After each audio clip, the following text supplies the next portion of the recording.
All right, so we have order block. So whenever you look at order block, it's mean threshold, which is half of the range. So I'm just going to eyeball it. This is what I usually do most of the time anyway. So I'm looking at that level right there.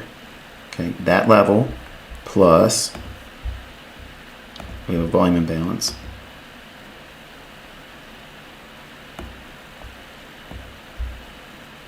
And the fair value gap. So there's your 3 PD arrays.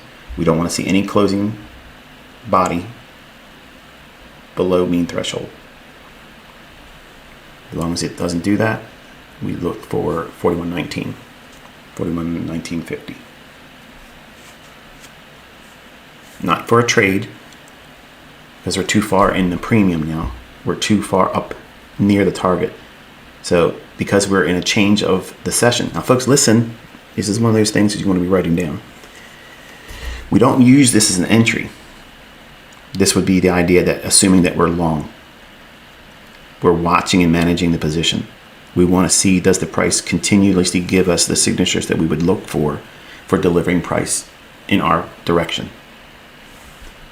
So these three discount arrays are inside of the premium range right before we get to our target. So if this is our target up here and the inception of the move was down here in the volume imbalance, we're in the upper portion of it. So we don't want to add to anything. We don't pyramid in that portion.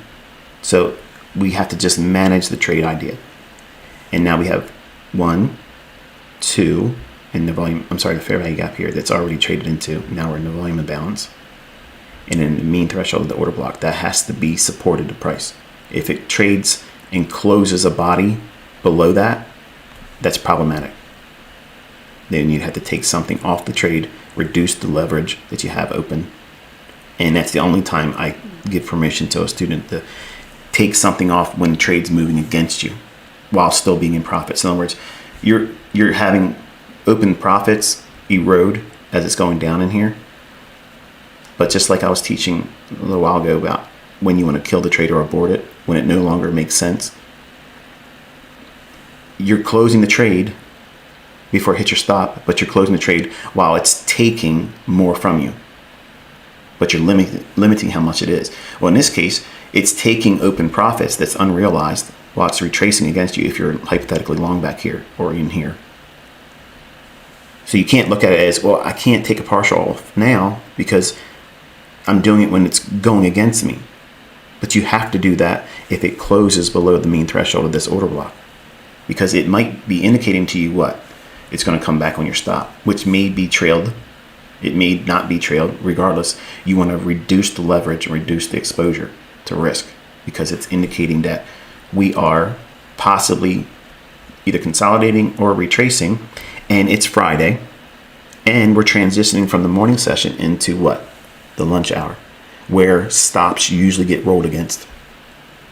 In other words, who's been making money this morning? The longs. So where's their stop loss? During the lunch hour or just after it, the typical performance in prices, it usually rolls against the liquidity that was raised up during the morning move higher. And either it goes for them and continues lower, or it goes against it, hits that liquidity, and then continues going higher. Either way, it's likely to run against the sell side because we've seen delivery on the upside all morning.